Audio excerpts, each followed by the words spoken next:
les personnages juifs ayant marqué l'histoire. Un feuilleton proposé et présenté par Gérard Inger. Bonjour. Nous avons vu la semaine dernière que le petit Edgardo Mortara avait été enlevé à sa famille parce qu'une servante chrétienne l'avait ondoyé lorsqu'il était tout petit à l'insu des parents qui étaient de bons juifs et que donc à partir de là il est devenu chrétien et que donc l'Église s'en est emparée pour l'empêcher de devenir apostat. La famille donc se bat, les autorités de l'Europe entière se mobilisent pour sortir le petit Mortara des griffes, si je puis dire, ou en tous les cas des mains de l'Église et du pape, mais le pape refuse de céder, malgré les protestations de Napoléon III, de l'empereur François-Joseph, de beaucoup d'anticléricaux dans le monde, mais ça le pape s'en fiche, pour lui ce sont des adversaires, de beaucoup de protestants, là aussi le pape s'en fiche parce que il n'a pas à répondre à des hérétiques donc même quand le roi de Prusse Guillaume est interpellé par la famille Mortara pour venir en aide. Le roi de Prusse, qui est sensible à cette affaire, leur dit, en tant que monarque protestant, je ne peux pas beaucoup vous aider, le pape ne tiendra pas compte de mon avis, et encore pire, il considérera que ça dessert votre cause, donc je ne peux rien faire. La presse s'en empare partout en Europe, très vite aussi un peu plus tard aux États-Unis, mais le pape ne cède pas.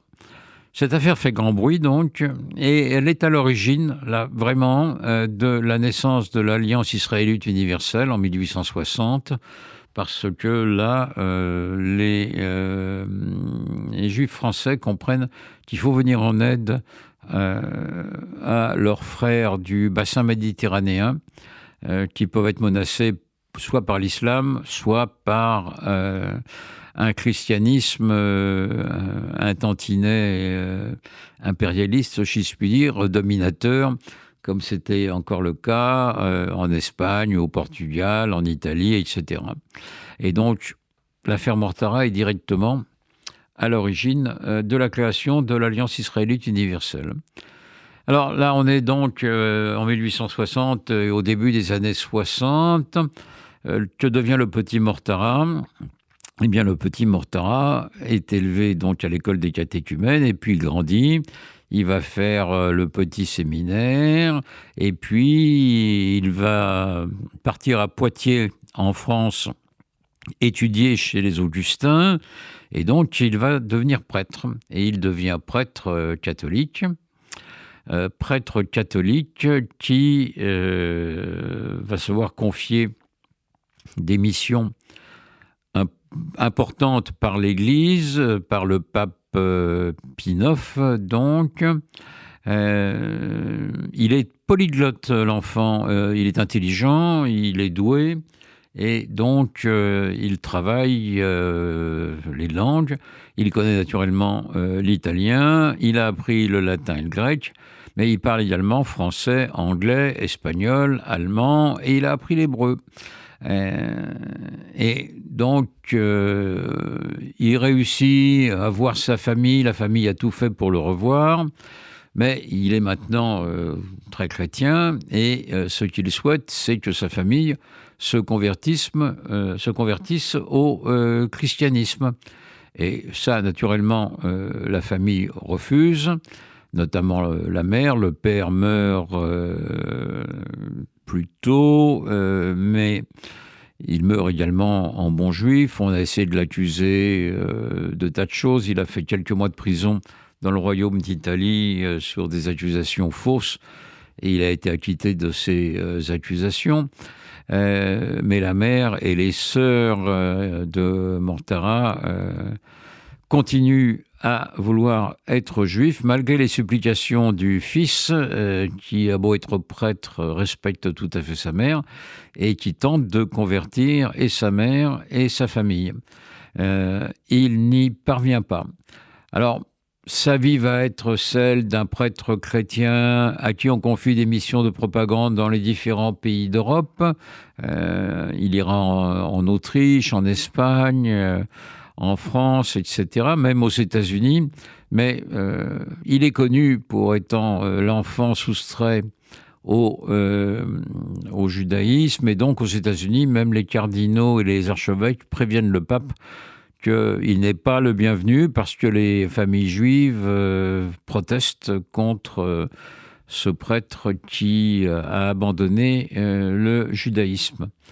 Il va donc vivre longtemps, ce prêtre. Il va être moine, il va devenir moine dans un couvent en Belgique. Et il mourra à l'âge de 88 ans en 1940. Alors, il meurt en mars 40 dans un couvent près de Liège. Et par certains côtés, il a eu de la chance. Il n'a pas connu l'occupation allemande qui débute en Belgique en mai 1940. Lui est mort en mars. Je dirais tant mieux pour lui, encore que ça lui aurait rappelé son judaïsme, parce que les nazis, eux, que les juifs se soient convertis ou pas, les juifs restent juifs pour les nazis. Et on a vu des prêtres persécutés et même rejoindre les camps d'extermination et non protégés par leur religion chrétienne. Et là, lui, il meurt, je dirais, à temps, à 88 ans, en laissant des traces importantes dans l'histoire de l'Église catholique, parce que l'Église va devoir affronter beaucoup d'anticléricalisme et de reproches de la part des laïcs français, italiens, etc., qui considèrent que voilà la preuve qu'on ne peut rien faire avec l'Église catholique puisqu'elle enlève des enfants à leur famille et qu'elle les convertit de force, alors que leur famille y est opposée. Donc là, l'Église va devoir se battre avec ça, mais elle reste ferme sur ses principes et il va falloir une autre affaire, l'affaire Finali, pour qu'elle commence à peine à bouger. C'était Les personnages juifs ayant marqué l'histoire, un feuilleton proposé et présenté par Gérard Inger.